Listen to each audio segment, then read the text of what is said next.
All right, welcome to another video. I've been trying to do this video since yesterday. I've been having issues, but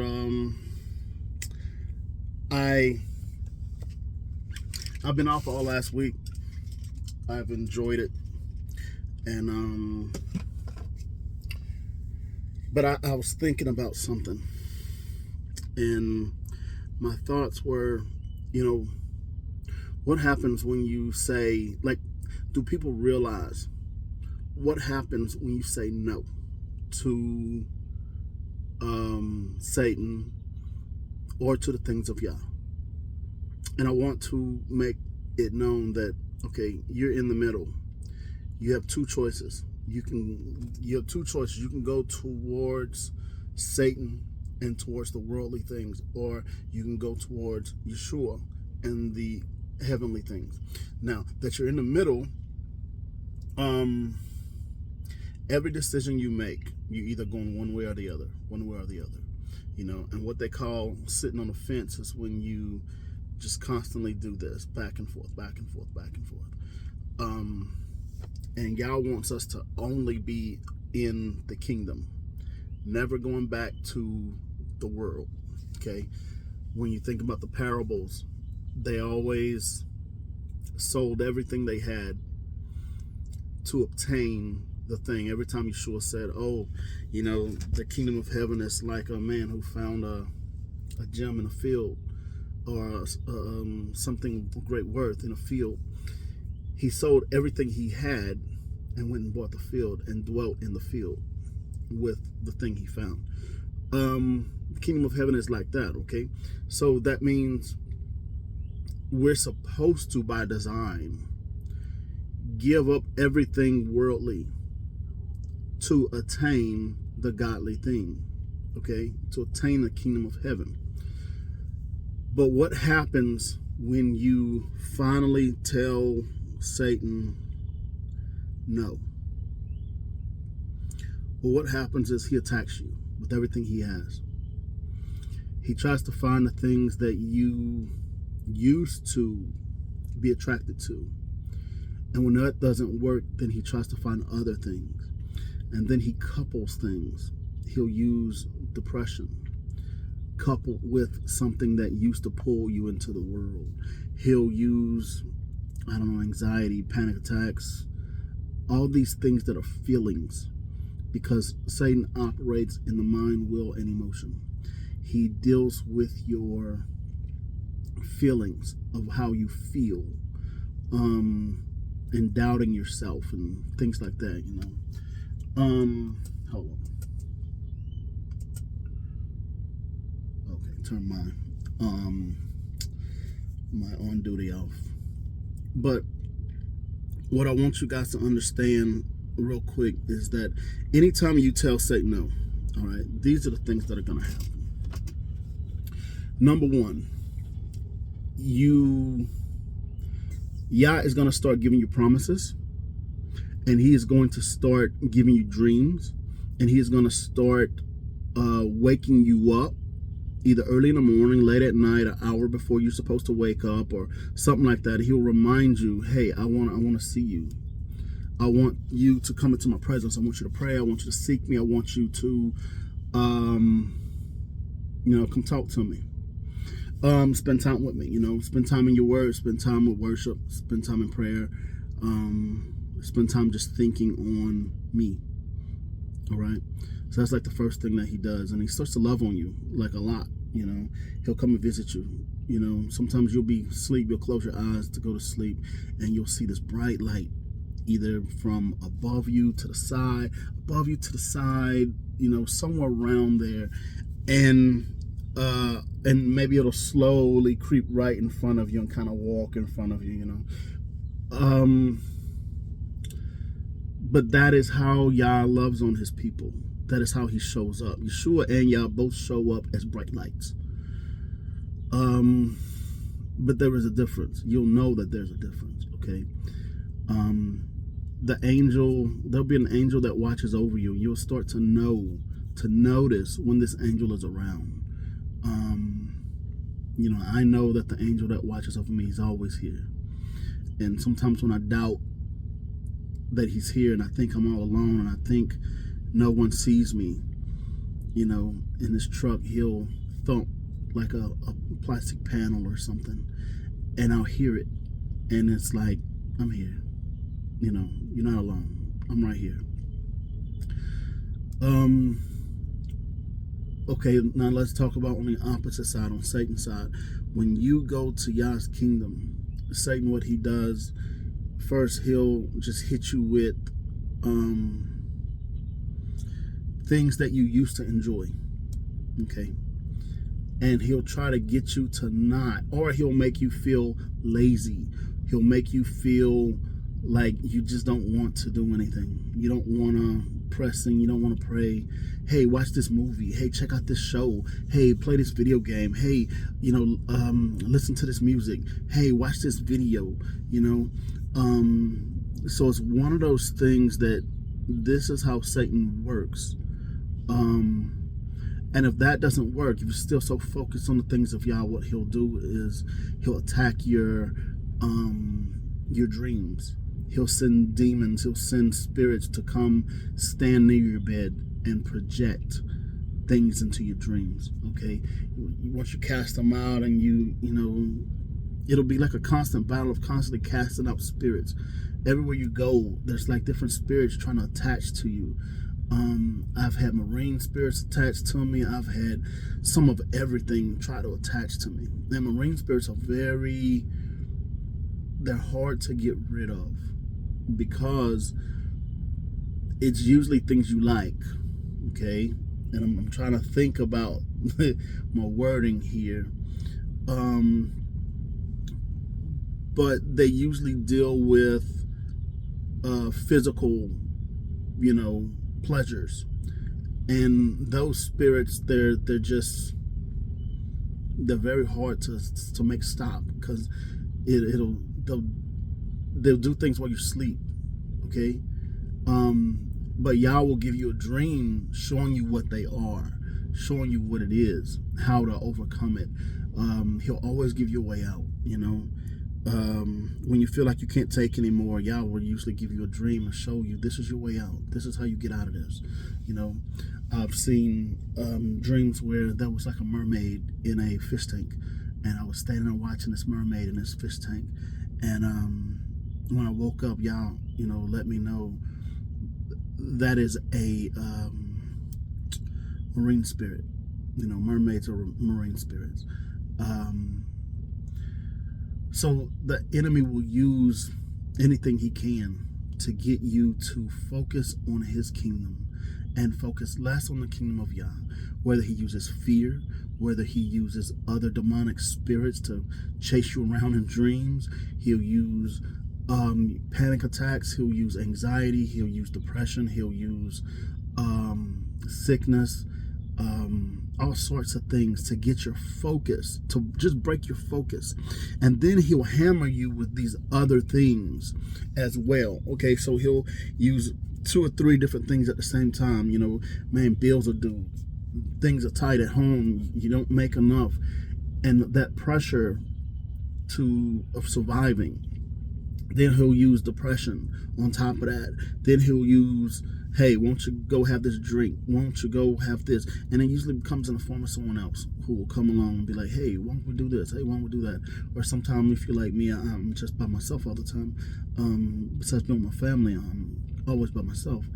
He'll use things like, oh man, listen to this music. Listen to this song. Oh man, check out this. You have never heard this song. And it's usually, pop up on YouTube, and sometimes I'll fall for it. And I'll be like, all right. Then I go down this deep rabbit hole of all these old songs, that I used to enjoy listening to as a kid and as a teenager. And then on the backside of it, I feel like, man, I just wasted 2-3 hours. You got me. Then, of course, on YouTube, the next time you get on YouTube, those songs pop up. And even more of them pop up. And so it becomes a battle to not go into that, because it always leads to something else. It goes deeper and deeper. Even car audio stuff for me, I love car audio. I love the big booming systems. Looking for songs that boom It's easy to get caught up. You know, you can spend hours and days, weeks, just caught up in music, caught up in, you know, whatever takes your focus off the things of Yah. Okay. When you say no to Satan, it unleashes a lot of stuff. And we have to really be careful and pay very close attention to the simple decisions we make. Because every decision you make, you're either making it for the kingdom of heaven or the kingdom of Satan. All right. Let's see. Let's say you obey what Satan is giving you, like I mentioned about music. You know, let's say you obey it and you go down that rabbit hole. Well, the kingdom of heaven gets upset. So there's always going to be one or the other. One is going to be upset with you all the time, and you're going to fight a battle from one or the other all the time. It's always going to be something, you know, because once you're in this and you're free, Satan wants you back, and he wants you back bad. All right. And he'll do whatever it takes to get you back. And then he'll come after you even harder. If you're like me, you're spreading the news, you're telling other people how to free yourself. But when you obey Satan, just like when you were forgiven by Yeshua of all your past sins, all the good things you do is wiped out. So what happens a lot of times, you do some good for a week or two or a month or 2 months or 6 months, and because you obey the things of Satan, even just one time, it wipes out all the good. Every sin you commit wipes out all of it. It's all or nothing in the kingdom of heaven, which is why Yah says you have to come all the way in. You can't stay on the fence doing this back and forth, back and forth, back and forth, because you're never really acquiring anything. You see, you acquire currency in the kingdom of heaven. You acquire, you know, status, rank in the kingdom of heaven. But every time you sin, you wipe out all of that, because you sin. Then when you come back and you ask for forgiveness, you now the sin is wiped out. Okay, so you're constantly wiping out one thing or the other, you see. And as you obey the things of Satan, the voice of Yah, the voice of the angels, the voice of the Holy Spirit gets quieter and quieter. You don't feel that pull anymore. You don't feel the pull to come into my presence, to come, you know, pray with me, come sit with me, come worship. You don't feel that anymore. And you have to start choosing to go into those things. It's not going to be a pull, okay? And I was laying down last night and I was telling y'all, I said, y'all, I wish being in your presence was just as addictive as listening to this music, as listening to music. I wish being in your presence was just as addictive as remembering old things, you know, watching old episodes of shows I used to like and all these things. And no, they're not bad, okay? Watching old episodes of, you know, shows you used to enjoy, New York Undercover, you know, Cosby Show, Fresh Prince of Bel-Air, all that stuff. There's nothing wrong with it. But what it does is it takes you out. It takes your focus and puts it on old things. So what happens is your focus starts off on that, but then Satan slowly tries to introduce more and more and more and more, okay? Until he gets you to sin. And that's the problem. That's why I watch everything I do, everything I listen to, everything. Because it's not that it's bad right off the bat. It's what it leads to. It always leads to you sinning. Satan always wants you to sin more and more. And the more we sin, the further we get from the presence of Yah. And it's fun. And you think you're having fun. You know, you think you're you know, I'm not doing anything bad. This is not bad. It's not bad. But then he gets your thoughts to going on to other things, you know? And then that's when it starts getting bad. All right. So I want to encourage you guys that this walk isn't, it's not hard, but it's not easy. It's not a cakewalk. I would never lie to you and tell you, oh man, this is easy. Anybody can do this. Anybody can be saved. Anybody can ask Yeshua to come into their life as the Lord and Savior and be saved of their sins. But to walk through the door and to operate in the kingdom, two totally different things. It's different. We don't realize how easy it is to be kicked out of the kingdom. We don't realize how easy it is for Yah to ignore you. And I'm going to tell you, there is an end to grace. We think there's not, because we think, in the church, in the Christian church, that, grace is forever. It can never run out.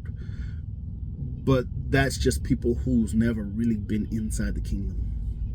If you're inside the kingdom, there's a time limit. Yah starts to threaten you. He starts to tell you, if you do this again, I'm going to kill you. He tells you straight up. And, the death may not be literal death, but it's separation, and that's enough. I don't want to be separated from him. I don't want to be away from his presence. So you have to understand, Yah is always saying, hey, you have to stay focused, stay present. I've been alone before I met my wife for a long time, and I enjoyed my time alone, okay? So I have ways of coping with being alone, and in a lot of ways, I prefer to be alone, but I don't want to be alone, if you know what that means.